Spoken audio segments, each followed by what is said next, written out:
This episode is brought to you by Gusto. Welcome, everybody, to another exciting episode of Smart Home Insider. I still got to get used to saying Smart Home Insider and not HomeKit Insider, but we're moving through it. Joining me this week, I am stoked. I have Martin Diamond, CEO of Pawport, one of my favorite gadgets to play with every year at CES. Martin, thank you for joining. This is like the second pet product we've had in the last few weeks, so thanks for hanging out and chatting today. Yeah, nice. I appreciate the invite and look forward to having a conversation. For sure. Well, it was a surprisingly busy week with news. So, per usual, let's go through the news items. Then we're going to talk more about smart pet products, these smart security doors. There's so much going on with them, and I have so many questions. So we'll get to it. Starting off, Apple did release the RCs, the release candidates of its latest round of updates. So, like iOS, macOS, and tvOS is in the mix. And it actually has a few nice features that should be launching likely this week as everybody's listening to the podcast. One of the newest features is there's a new Genius Discovery feature called Genius Browse within the TV app. And you can go in and it'll actually give you a whole bunch of suggestions based on general categories. You can filter by TV, movie, or both. And then you can filter by genre. And as you go through the list, if you find something that's like a little bit interesting, it'll give you more related items and just kind of keeps going on indefinitely to help you discover new movies and shows to watch. Martin, I don't know like what TV platform you use or, as a CEO, how much time you have to be kicking back and watching the amount of content that is out there these days. But this is one of the things that I've been looking for on a good set-top box. Like discovery is always the problem for me. Yeah, I've used Apple products for a long time. I mean, I'm definitely an Apple guy, I guess, as you can say, right? And so I have Apple TV. I don't watch a lot of it these days. It is hard because so much fragmentation has always been the challenge. I come from the old school of cable, right? Like a lot of us. So, it was interesting to me to pivot from when you had to basically just flip channels to being intentional when you went to watch, when you had to actually decide, hey, what do I want to see? And you have to suddenly browse for it instead of it just being delivered to you as you channel surf. So I agree, the discovery's been one of the sore spots because you just kind of land on the things at the top and how much are you going to scroll, and it's always been a challenge. But I do generally launch from the Apple platform for sure when I do watch, but it's just mostly sports, here and there. That's true. I don't know. I agree with you. I kind of just love to open up Hulu and turn on the live TV and just pick from a channel. Like I just sometimes I don't want to like fully tune in, but I want something on, and like I don't want to have to like use my mind and pick something. Like what obscure random show Right. do I want on that just hits my brain the right way? Yeah, it's kind of It's nice to hard. have. Yeah, Yeah. it's even in the old days. I'm dating myself here, but in the old days, you turn on the radio and a song comes on, and the next song comes on, and that kind of element of surprise or convenience or both just made it nice to just kind of be a passive listener of sorts. And then we switched the entire thing to being active, where you have to make decisions and decide what you want to listen to and decide what you want to watch. And personally, honestly, I felt that that pivot was hard, like for me, like at first, I mean, it's been years now, obviously, so we're all acclimated to it now. But for me, a lifetime of just letting it come to me, versus having to all of a sudden be the decision maker, at first I felt kind of tough. And then it became like you said, wait a minute, now I don't get to waste any time listening or watching things I don't want. I get to choose. So I think I've learned to adapt to it and enjoy it, but it is intimidating sometimes. I mean, sometimes I just want like a random button. Like if I pull up something like The Office or Simpsons, like I just want to hit like shuffle, but on TV shows. So it just Yeah, gives me a random one. That should be a feature. But something. I mean, this is a little bit of something. Like I can just search for irreverent comedies and TV shows and Yeah, pick a something to play yeah. somewhere. I don't know. The update also includes a few other changes. There's a continuous HDMI output option. So if you have like an HDMI soundbar or receiver, you're having problems with like pops and things like that. The issue is happening when the format was switching, like switching to spatial, like Dolby Atmos, and there could be pops, audio fluctuations, dropping out, that kind of stuff.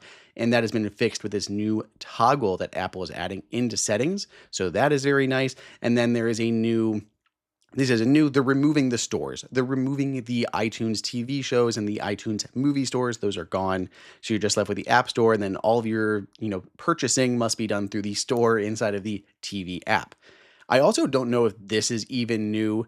I'm sure you wouldn't have noticed, Martin, if you're just mainly watching live sports, but I don't know when this happened, but they added like a watch list grid. Like you can long hold on a show or a movie in the watch list, and it'll pull up an entire grid of your entire watch list, and you can like scroll it way faster, and you can select like a show and hit mark all as watched.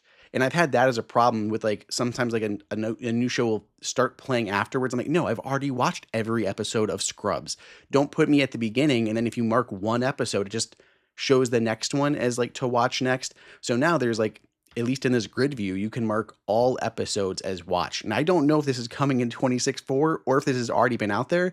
Maybe someone will email me or write on the video of this, what is going on if they've seen this before the 26.4 update, but I thought it was very handy. So the RCs of 26.4 coming out to Apple TV, iPhone, all of that, the release should be this week. We also saw in the Apple news that Apple's head of smart home has left the company, which is never, a great thing. They have moved on. So Brian Lynch, he has not been at Apple too long, but he held an executive position there, kind of running all of the smart home stuff, like so HomePods, the smart display, these rumored new cameras things, all of that. And now he has left for Aura Ring. I mean, we haven't had much new hardware from Apple. I don't know if this is a good thing or bad thing yet, but maybe we'll see how this new hardware shakes out in the smart home division. But it's never like comforting when like the head of a division leaves. But maybe this is good. Maybe we need somebody new in there to kind of like push things forward. I don't know. You have any thoughts on that, Martin? You know, it's one of those things where I always find that it's hard to have continuity when there's not a real like focused vision that kind of always originates from the same sources that know a company's history and kind of have the roadmap of where it's going. When you start getting into people coming and going from companies, I think that's when you see innovation stop. It slows down. It just becomes corporate, and they rely mostly on the things that they've done in the past.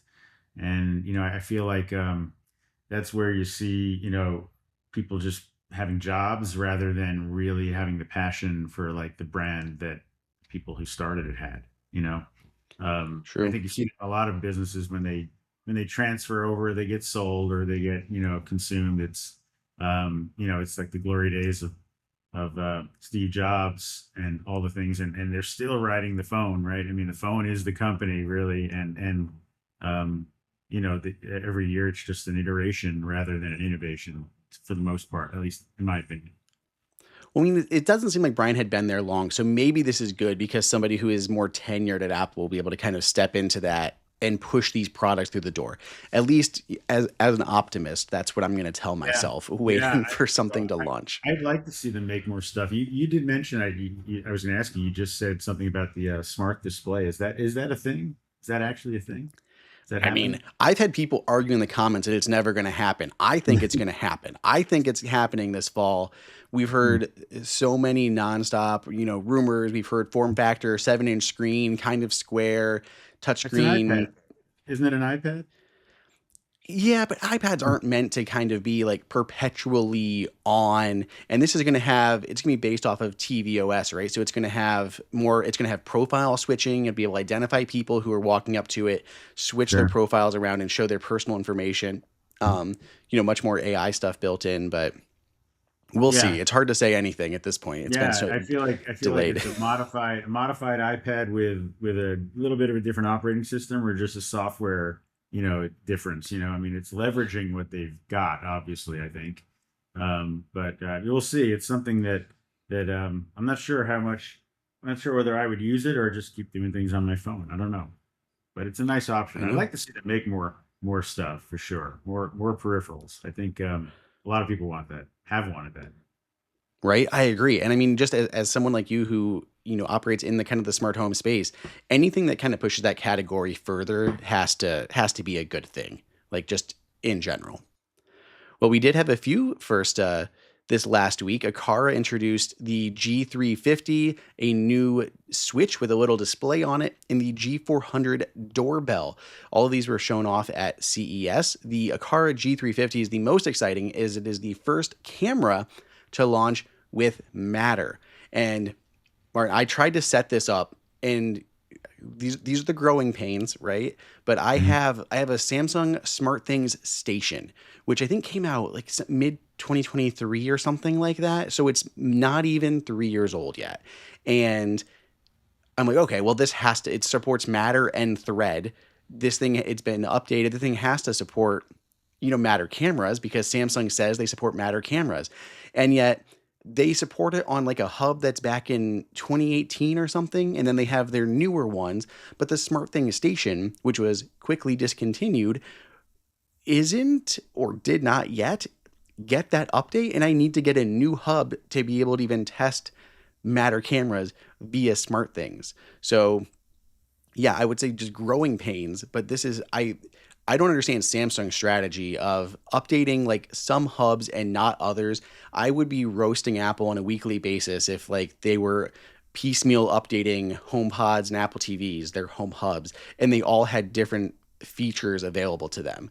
Like that would be ridiculous. And there's no visibility. I tried like Googling and messaging support and asking AI, and no one could give me answers on what was actually supported on which hubs and not. I was told by their technical support they'd have to escalate it to someone internal to get me an answer. And that was like a week ago, and no one's emailed me back yet. I eventually talked to Jen Tui, who was able to get me a little bit more information, talking to someone she knew at Samsung and kind of pinpointing things down. But this should not be the way it is for like consumer stuff. Like I know Matter is going to be good and it'll be great when a company can get certified in Matter and just work on every platform. But, the first one here, this is a little bit of a rocky rollout, I guess. I mean, even from a tech point of view, like a techie person point of view, this was rough. I could tell you, I guess, from my standpoint, it's, I guess I get it in the sense that I think what a lot of people underestimate. I mean, obviously, we're a small startup, in comparison to Samsung, but no matter who you are, with technology, the roadmap or the vision can only go so far sometimes. Hardware is tricky. Hardware is a commitment, right? And like unlike software, like a lot of people are used to software, used to getting these phones, and it's just like, hey, just update my phone, make it do this, make it do that. Um, Software is way different. Hardware is a commitment. It's done. What's done is done. And so, depending on how far out the roadmap or the game plan or the vision is, and sometimes it's budget driven, sometimes it's just time to market driven. It requires commitments at certain points, and sometimes there's no turning back, and it's like, hey, we gotta do this one again, for this new standard or something. And so as standards change and as goals and consumer needs and wants change, pivots have to happen. Sometimes they can happen seamlessly through the air, and sometimes they can't, and it requires a whole restart. So yeah, that's this modern tech world. Really, that's the challenge for manufacturers. Really, Yeah, I can see that, but it's it's a just so big. weird that their 2018 hub is going to support it and then their Mhm. 2023 one is not. Yeah. Yeah. Again, no one knows the decisions or the game plan or the roadmap or the vision they had with those things, how they may have foreseen consumer needs or wants at the time to market concerns, use case. I mean, there's so many factors. Not saying that they did it right or wrong, just saying those are the things that everyone who's in this space is going to struggle with and sometimes learn from, live with, and react to. And it's hard. People underestimate the amount of kind of tenacity behind the scenes to try to figure all that out and bring it to people. I believe it. Well, I'll keep everybody posted as I try to get that actually working because I'm very curious at how this is going to work. The multi admin through a car app, through SmartThings, via Matter, Apple Home natively, all of that. So I'm playing with all of these, and I'll report back to everyone once I get stuff working a little more seamlessly. this was interesting to me because I know you're a startup. I don't know if you saw them because I feel like they're still almost like a startup, even though they've been around for a long time now, I guess. But Canary, they were one of my very first smart home security cameras. I loved the design. It was just like an extruded piece of, anodized aluminum, super clean and sleek. I really liked them. And then there was a little bit of customer pushback when they added like new service options and put features behind a paywall. So I had largely moved on. They'd also promised HomeKit support ages ago, and then that never materialized. And I literally still receive emails from them, but as far as I have seen, they have not updated the hardware in years and years and years. But now I randomly got, I had not even seen press about this, but I got an update, like an email update from Canary, I want to say, that said, hey, our terms and conditions have been updated just for you to know. And I looked through the terms and conditions just for whatever reason, and I noticed like there's mentions of Arlo. It appears Arlo has purchased Canary.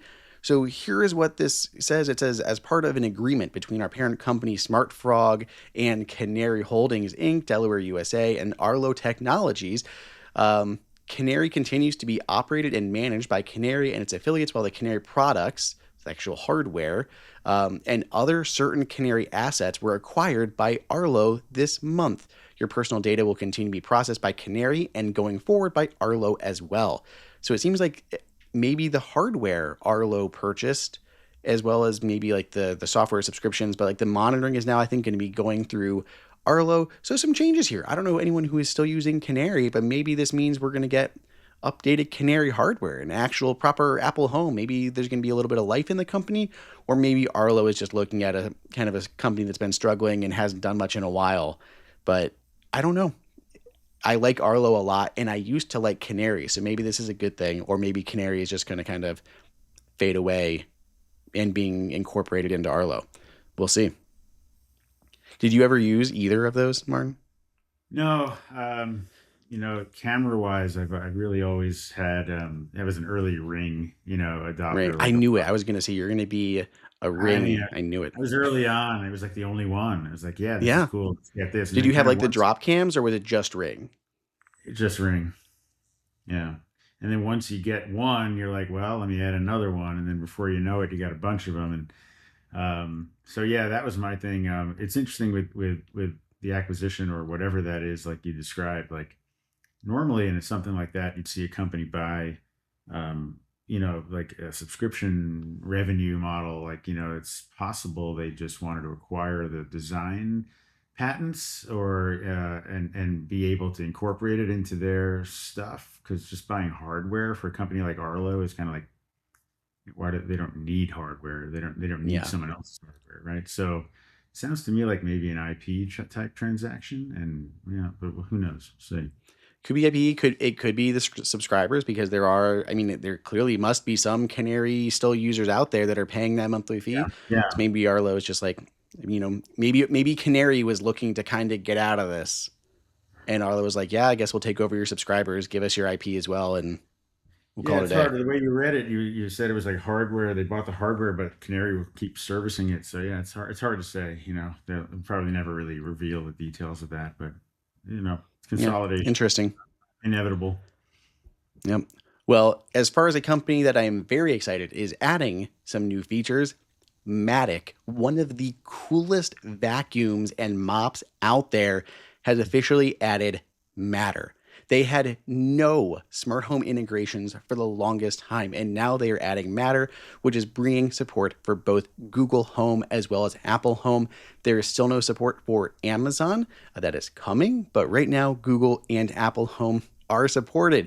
So you can go into the app, go into smart home integrations, and you can turn this on. You're going to add the code, put it into the home app. You can vacuum and mop. So you choose your mode. You can choose specific rooms, all rooms, groups of rooms. You can also pause and resume through the home app or through Apple Assistant, and you can have the Matic return to its dock to charge, and you can view charging status from the home app. And all this, again, you can use voice controls for.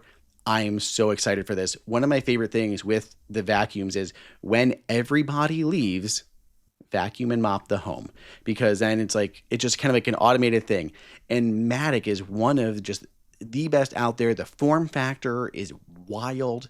Like it doesn't have like a traditional like multifunction docking station. Everything is just in the body of this square robot with this roller mop kind of on the front. But they're so cool. They're so highly praised by basically everyone who tries them. So I'm really excited to see Apple Home support kind of added to this guy. Do you use any RoboVacs? I mean, they're so prevalent now. I Yeah, feel like everyone's well, tried one. again, I date myself. Everything you talked about is just going to date me older and older. I was a Roomba guy, of course, when that came out because that was it. So I had to play around with that. And now I'm Roborock. I've got a few of those little army of Roborocks every day when I leave. Do you have the Not one with the arm yet? No, I didn't get that one. I've looked at that. Some of the functionality, I mean, they do. I think they do amazing stuff. They're doing a great job. And really cool stuff. Their CES, I'm sure you see it every year. Their CES stuff is always really cool.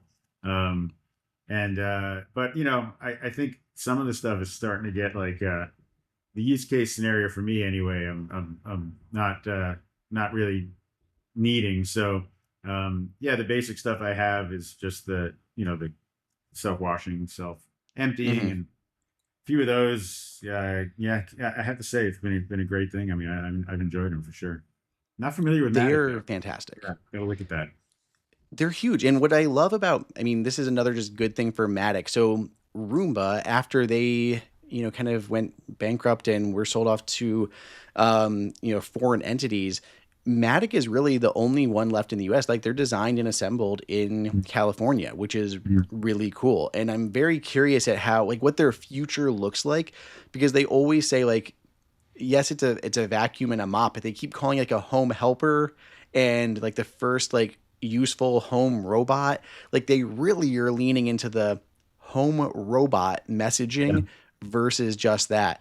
But like I have seen like some of their demo videos, like there's someone like sitting on the couch and they set like their coffee on the floor and the robot recognized it as a coffee cup. I'm like, I have not even tried that as a thing before. Like I would have never even thought that a robot should know how to do that, but now I feel like I should test this with other RoboVacs.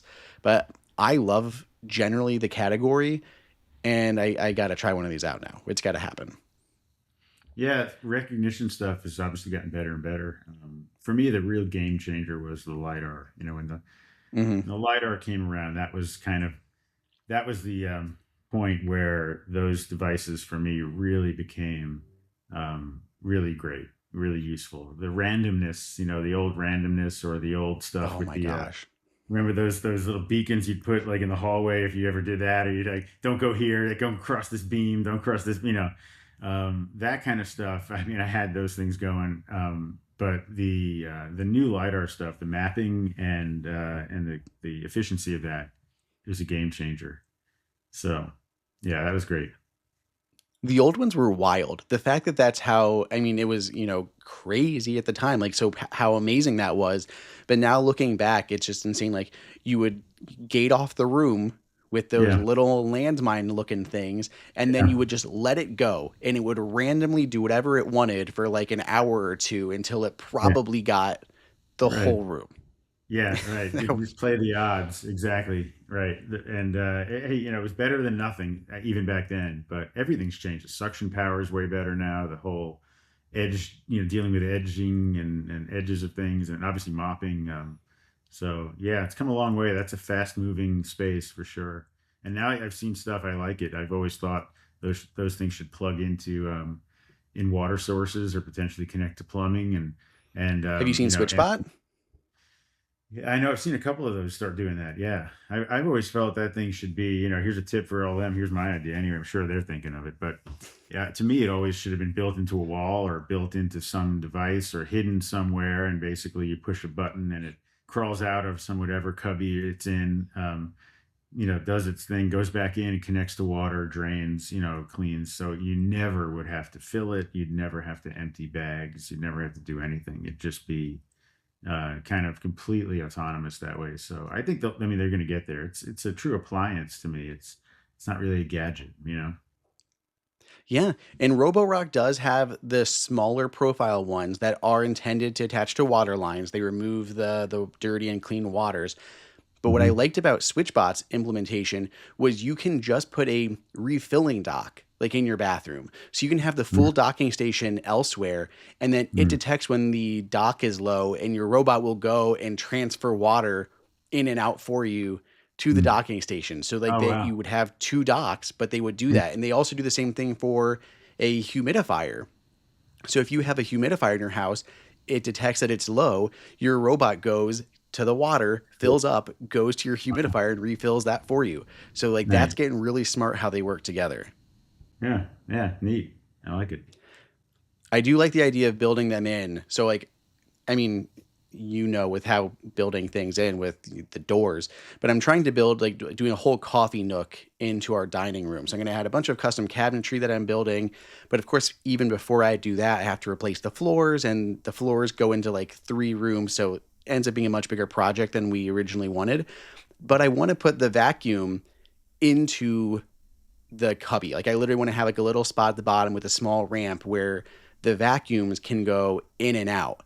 And I'm so nervous about building it because like the form factors keep changing so much. Mhm. Like I'm going to plan for like a low profile and then I'll get a Matic one or something crazy or I don't know. So like, I'm trying to figure out a way to build these things in so that they're hidden and they look Yeah. clean and everything, but also can kind of deal with different form factors.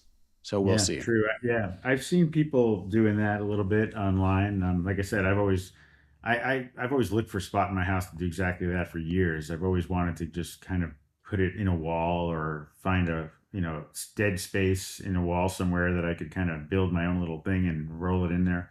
I think that eventually it'll find its way into some wall mount, or built-in concept where it almost like every other appliance is built into your home, and this thing is built into your home and then just rolls out.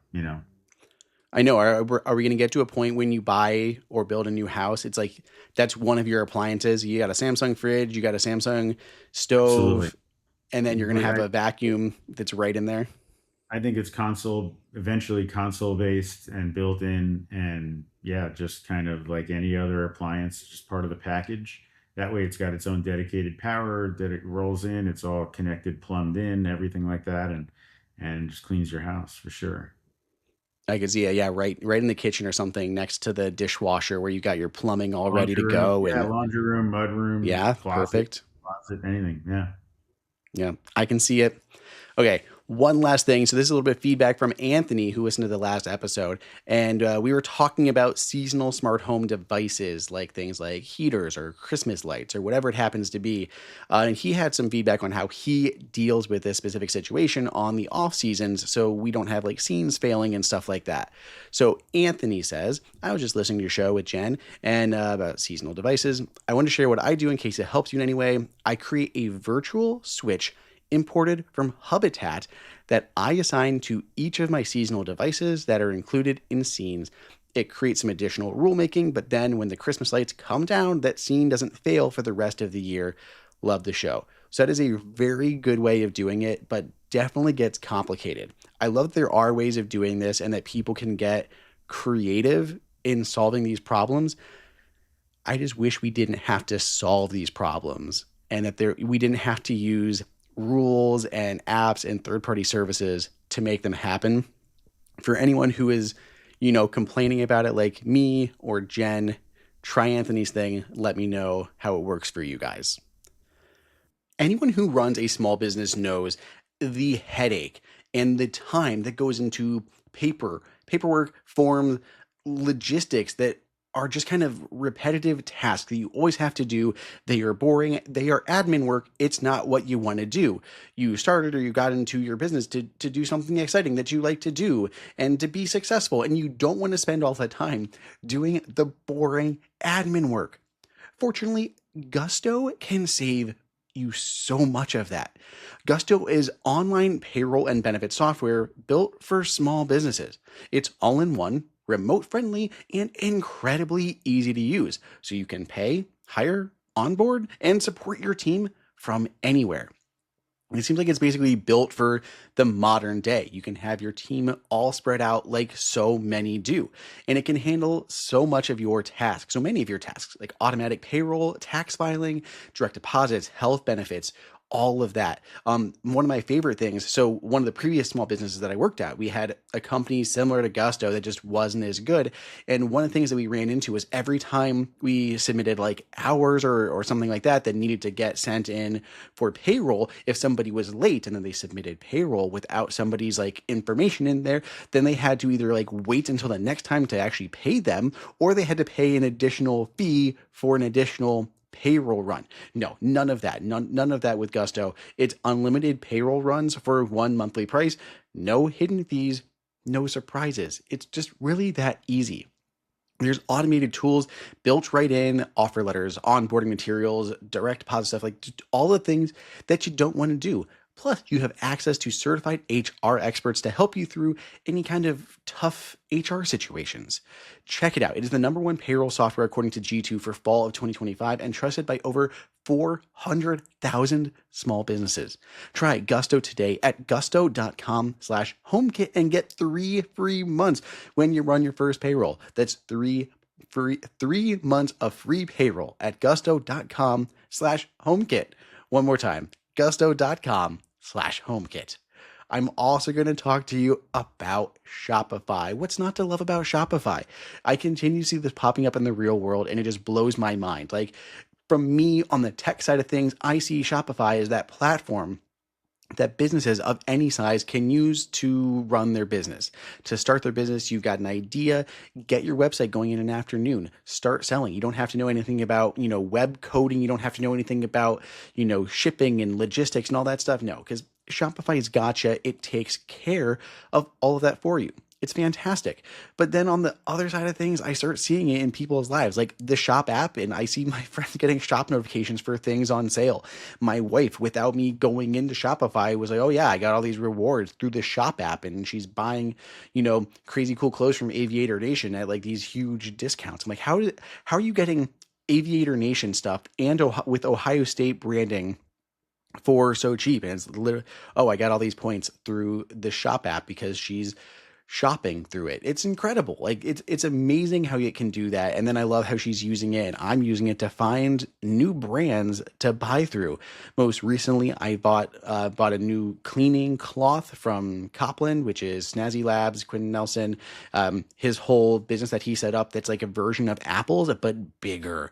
And I use it all the time to clean all of my screens. And like, I went onto his website. I'm like, well, this is a Shopify website. As soon as I got to the checkout, and it took me 1 second to pay with Apple Pay, it kicked over the shop app and I could track it. And I was getting alerts. Hey, your thing shipped. Hey, your thing's out for delivery. Hey, your thing's been delivered. Run to your mailbox with glee.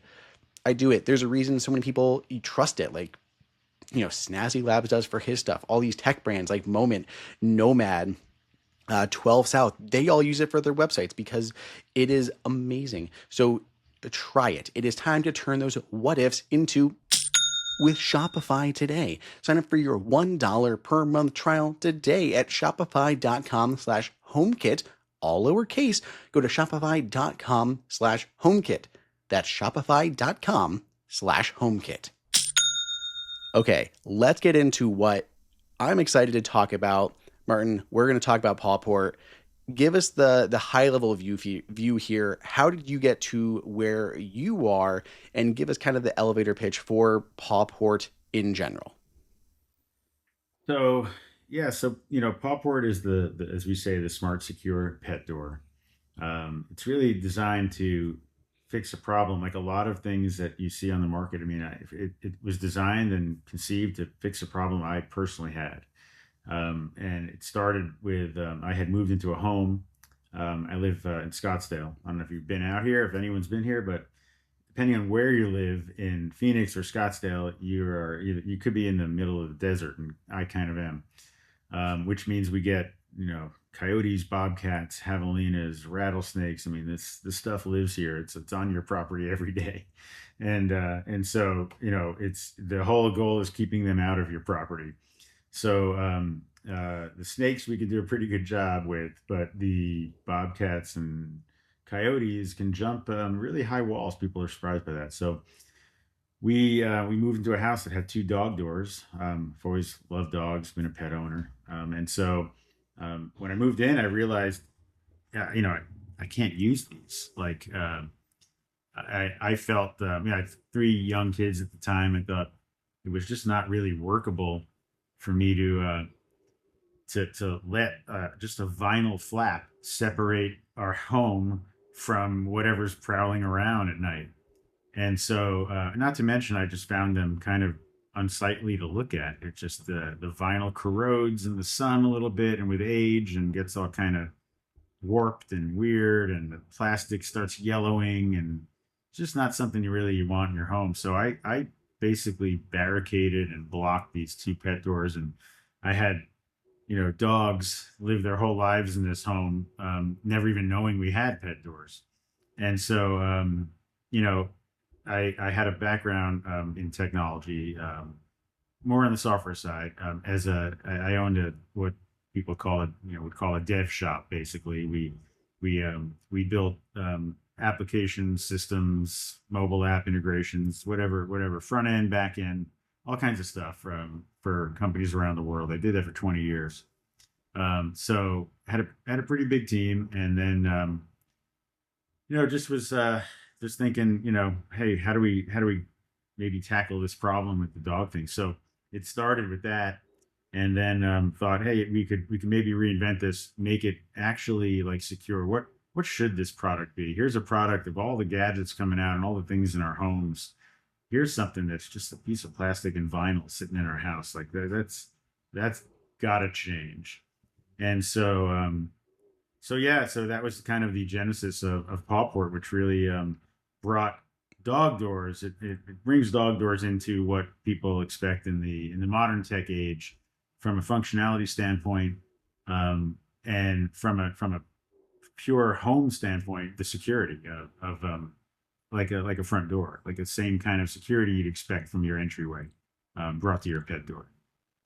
Yeah, because there's a lot. I mean, in general, you have to worry about like how it opens, when it opens, how strong it is. Like, is someone gonna kick through it and crawl through it? Yeah, Weather, like right, water, and yeah, I mean, you're in Arizona. I don't know how much weather you have other than right, warm and dry. But here in yeah. Ohio, we have all four seasons once a day, so Mhm. it can vary. So Right. there's a lot of like parts to kind of figure out to that. I know security you have because I think it was at 2026 CES that you had the big demo showing how you had like shot bullets at Oh, the the Pawport bulletproof thing. without them Yeah. going through. Yeah. Yeah, that was not by design, I have to admit. We didn't sit here and say, let's make the door bulletproof. It just, one of our guys working in our warehouse just decided one day to just see what would happen.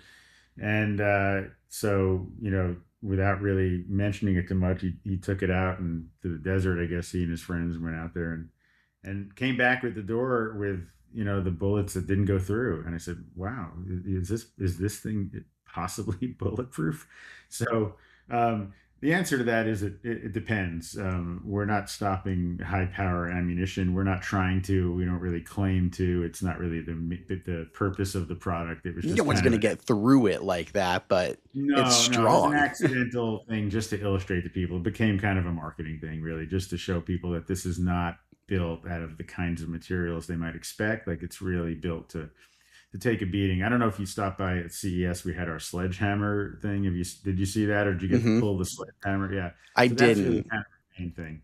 That's our main thing, to show, like, look, we can hit this thing with a real sledgehammer, hard, thousands of times, and it doesn't even dent it. So yeah, security was a primary concern with this product, because again, that was the primary reason I wanted it for myself, was not just to keep animals out, but also, I have a big dog, and a lot of people have big dogs, and people crawl through. Humans, can crawl through a pet door, and I'm honestly kind of amazed that so many of those pet doors sold over the years, like 70, 80 million pet doors with flaps on them got sold around the world. And it's kind of one of those things. I feel like if you went to someone and said, "Hey, I want to cut a hole in your house, put a little vinyl flap, and your dog can go in and out," that everyone would be like, "No, thanks." But somehow that was a thing, you know. I don't know how. Yeah.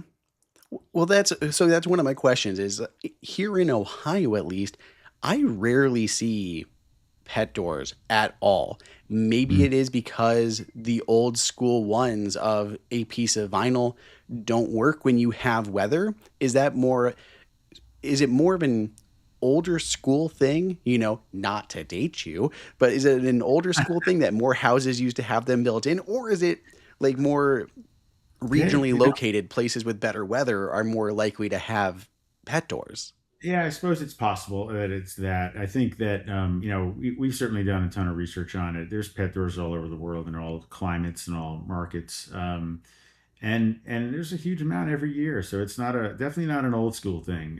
It's still being done. It's still done all over the world all the time.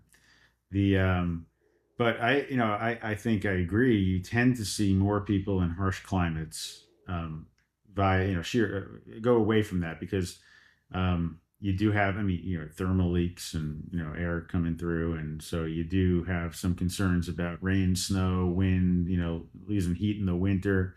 Um, so yeah, that could be part of it, but I think they're everywhere. They're ubiquitous. I was really impressed because, so to be clear to anyone who's listening who has not seen these before, when I think of like a pet door, it's just installed in like your back door going into your backyard. But these things, one, you can retrofit. So if you have an old school doggy door, you can just kind of add this on top of it. But then you can also do fresh installs and you can do them in a door, in a wall, or in a glass, like in glass. How do you even do that? Like in general, I guess, what is the install process? So say I don't have a doggy door right now. How do can people go through you to help find someone to do an install? And then how do you do a glass one? Yeah. Um, so the answer to that, as far as going through us, we do have a network of installers that we're adding to every day on our site. We've already built up a pretty large network. Spoiler alert, I don't know when this will air, but we're about to launch a partnership with Ace Handyman, their network. So their Ace branded handyman service around the country will be installing Pawports. So you're right. As a retrofit, a homeowner does it themselves. You don't need anybody to come in your house. You take Pawport, put it on your existing pet door literally in seconds, and secure it and lock it on and fix your problem, basically. Um, but if you don't have a pet door, yeah, then you would go through an installer to either cut a hole in your wall or in your door, and you can, believe it or not, cut into glass. Most installers, tradespeople who install pet doors will attempt or only do a glass install in like a sliding glass door on a patio, and they cut the corner away only, so the pet door would sit at the corner of the glass, basically. Um, but if you We have partnerships with window and door manufacturers. They will cut and deliver the glass with a hole in the middle of it, so the pet door looks like it's just floating in the glass. If you've It's seen the so cool. pictures of our site, yeah, that's a super clean look, and it is nice. I mean, they're doing it in floor to ceiling windows, or a glass door or whatever it might be, and your pet door is just kind of floating there, just floating and looking, really sleek. So yeah, that's something you have to either buy that way or find a glass cutter who's really knows what they're doing. I mean, it looks like a magic trick when like I say, I just kind of stare at it for a second because it looks like one of those impossible illusions of like, but wait, how did it do? It's like a solid piece of glass and there's a Yeah, door in the middle. It looks so cool. It's really, yeah, really neat. I really like that, especially in a modern home. I love those installs. We're hoping to see more and more of them. It's definitely not the cheapest way to do this. You're getting a custom piece of glass made, and so there's some cost there. But if people are really tricking out their home and making it look as streamlined as possible, it's pretty tough to beat that. So for your doors, you can have them in a couple different ways. You can have them just open, dogs go in and out, or you can have them on, I guess even to back that up, the door's not like perpetually like open. It just you have it like unlocked so a dog would approach and then the door would open up for them, right? Yeah, there's a lot of cool tech. I feel like I think we've talked about. I'm definitely into this tech stuff. I've been there here for a long time, so we really tried to pack in a lot of features to really make this work for people, like in a way they maybe wouldn't expect, and maybe your audience wouldn't expect. Um, so you can control it. There's lots of different ways, right? There is the concept that right, their dog is wearing this little tag, right? And when the dog approaches the door, you can set the range on the inside and the range on the outside. So you can say, hey, I want it to open from like 5 feet from the inside, or 2 feet from the outside, or whatever fits your space. And when the dog gets in range, the door is going to open. You can control how long it opens, how long it stays open. You can control how wide it opens, so the kind of angle of the doors when they open. And you can also then set interesting like combinations of that, like so you can set a curfew or a schedule, right? So at any time you can say, hey, I don't want my dog going out from X time to whatever, right? And maybe from 10 p.m. to 6 a.m. But it also allows you to have like one-way access. So in other words, if your dog happens to go out at 9:59 p.m. and then the curfew hits, we don't want any pets locked out, right? So it'll Yeah. allow them to come in after curfew. They can come inside, but they can't go outside after curfew. So it can detect and do one-way tracking that way. It's also tied to weather, same kind of concept. So if you set up weather lock or lightning lock, then if it's raining in your area or there's lightning within a couple miles of your home, it'll one-way lock. So it'll let them in, but it won't let them out until the weather passes, and then it'll just automatically unlock. So there's lots of different access features like that. You can control it manually, like you were alluding to. You can control it either on the top of the door. There's buttons, or in the app. There's all the controls are in the app, all the controls for the lights and all that stuff, and you can even voice control it. You can do voice commands. You can command most of the stuff on the door. You can change the color of the lights even with your voice. And then, there, I know stuff your audience kind of geeks out about. There's some automation stuff you can create if you wanted to with other devices. But yeah, so there's lots of different ways. For the most part, though, let's face it, 90% of the time, your dog's going to be the one controlling it with their tag. It makes sense. Now, I assume we're a house with cats. Is there any good method for a doggy door that's going to help prevent cats from trying to sneak out? We get that question a lot. Um, and we had been tinkering around. We still have this kind of firmware issue set up on one door where if you put a tag on a cat, we detect the presence of the cat, and then we say, well, don't let the dog out. Um, it turned out to be very confusing for the dogs, um, and for the product, because and dogs are moving, cats are moving, everything's moving, right? The door knows where everything is basically in real time, so we know where everything's at. But um, you know, it's very tricky to be like, all right, wait, dogs at 5 feet, setting is at to open at 3 feet, dogs at 5 feet, cats at 16 feet, you know, should we open? Maybe. Wait, cat's at 14 feet. Wait, don't open. Wait, is a cat at 18 feet? Open.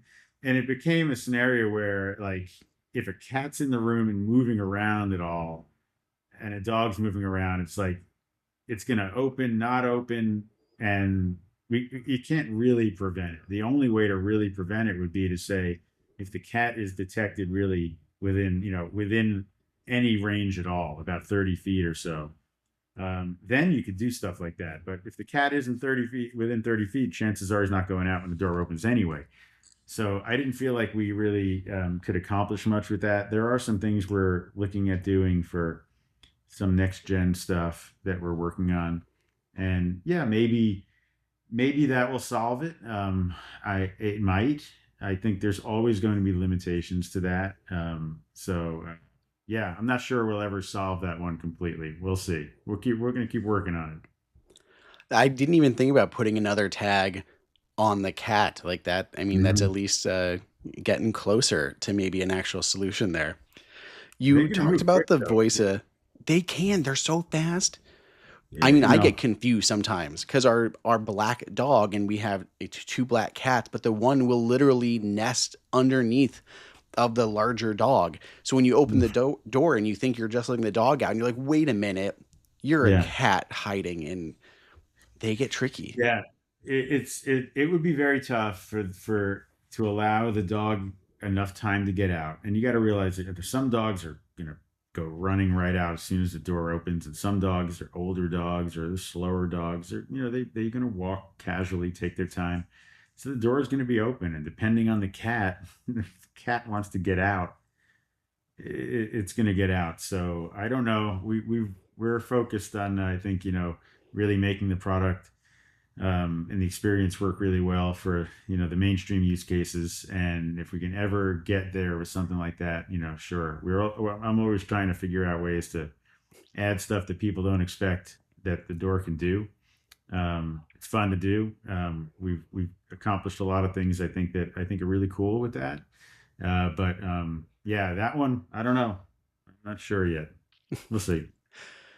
So you mentioned the voice assistants because I'm curious. So you have Amazon and Google support, and you also have Apple's assistant Yeah, support there. So I assume you're going through like the shortcuts, right, to do those automations. yeah. What kind of things can you do specifically, at least with Apple's assistant?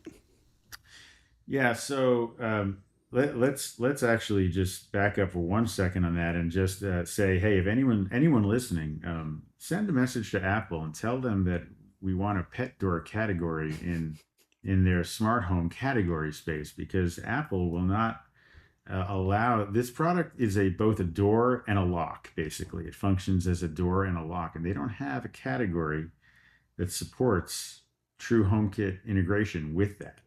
And so the best we can do is Siri. I shouldn't have said the word either. Yeah, I'm triggering it. It I know why you happens. didn't say it. Yeah.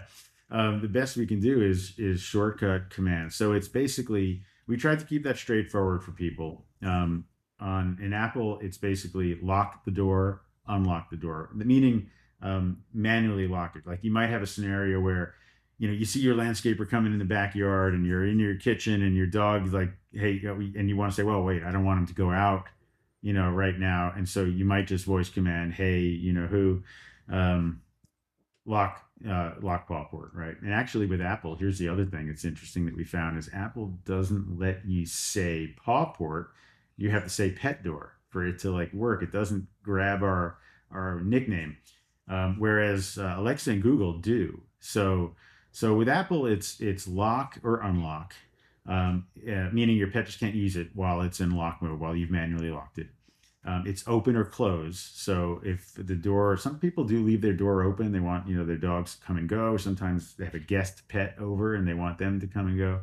But so they leave it open. So you can just close it, with your voice, and you can do lights on, lights off with your voice with Apple. On the other platforms, you can go beyond that. First of all, you can say Pawport and it'll do it.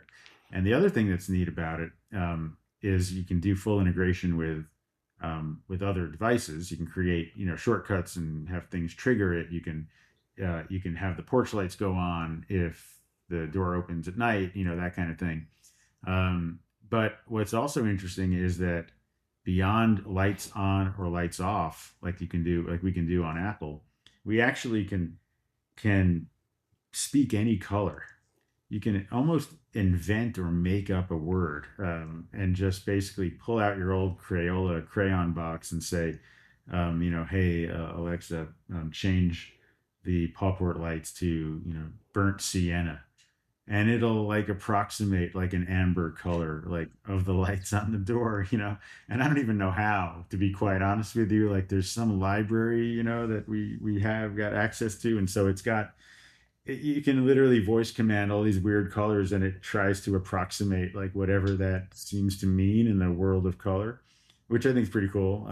And so yeah, there's actually expanded voice control and automation control in Alexa and Google that's not available is now through Apple, but the core stuff, door lock, door unlock, open, close, and lights is available.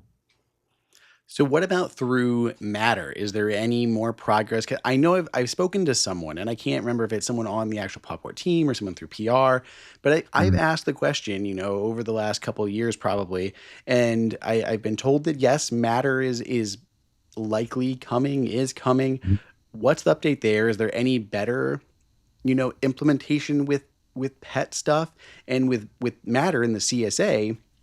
It's kind of driven by the companies, by Pawport and everyone else who are like the member organizations to get those categories, those specs into the Matter spec. So how Yeah, is that kind of coming? Is that going to yeah, be a thing? And then we just have to wait on Apple to adopt the version of Matter. But at least if it was in the Matter spec, it would be more likely for I had kind of heard through the grapevine that Apple was like done adding its own categories to HomeKit or Apple hmm Home, and it was only going to be adding what is going through Matter. We'll see if that's the case. I don't know. That's just what I've heard.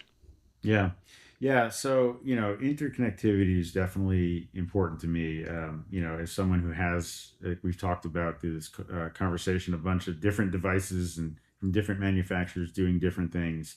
I've always been like, hey, let's get all these things to talk together. One platform, one source, one control. So that stuff's always been important to me. We definitely want to uh, be kind of leaders in that space. The roadmap for what we have, I won't get into here, but I can tell you like there's a really cool roadmap and pipeline for people who geek out on device tech and interactions and data and all that stuff. It's We got a really exciting roadmap. I I wish I could snap my fingers and just have it out today. It's going to be a lot of work, but we so all that stuff is really designed to play with everything and play together, and that's definitely our goal and our vision with the launch product. There's always trade-offs. With a launch, especially with a new product category and a new product like ours, and so we basically made the decision to go forward where we're at with the device the way it is. It's a little different than other devices. It's definitely very cloud reliant, very Wi-Fi reliant, and so we're working on ways to alleviate that as we build out some peripheral things. Like I said, I won't get into what they are, but we are looking to go into something that would play better with a Matter implementation than what like this kind of one-off product did. Also, honestly, a lot of people we've talked to, um, you know, in this kind of thing, pet owners, and I know there's all kinds of tech people out there. We love tech people. I'm into this stuff. I'm one of you. But so many people that don't even know what that stuff is, and they're just like they have no hub and they don't connect to anything, and they just want to plug something in and make it work. And so there's trade-offs. Like I said, hardware's tricky. Uh, we launched with this version of it, and we've got some exciting stuff coming. So we'll see what happens. But yeah, that's certainly the intention. Very cool. I mean, I think there can be so many use cases for that. I'm curious, like I have like a lot of the Aqara cameras. I wonder if I could use it like, oh, it detected, coyote howling outside, lock the door. I mean, we have coyotes around here too, and like we'll hear them in the backyard and yeah, it makes me nervous about letting the dogs outside because they can hop over everything. Like coyotes hmm are Yeah, terrifying out there. So I think there's a lot of cool integrations of how things could play together. And I mean, kind of to wrap this up here, like I'm excited that you're looking more into that because my general vibe of like the pet tech space is it's completely separate from the smart home space. Like they are hmm always so siloed. Half yeah, of them have like their own app and don't play with anything else. And then maybe they'll get some Amazon support in there because it's so easy to kind of bake in Amazon controls. But there's no interest in playing with the rest of the smart home. I mean, even right. just being able for an Apple user to have a command. Like, I'm glad that you guys have shortcuts, and you can build shortcuts into home automations to do more things. When the last person leaves, lock the Pawport. Like, those are things that you'd be able to do with that setup. So like, natively, there are still things that shortcuts can do, but yeah, I want to see that more integration, and the want for there to be more integration, because Yeah. Whisker was halfway there kind of with where they were looking. And again, they were teasing things about the future, but Hmm. so many others just have no interest.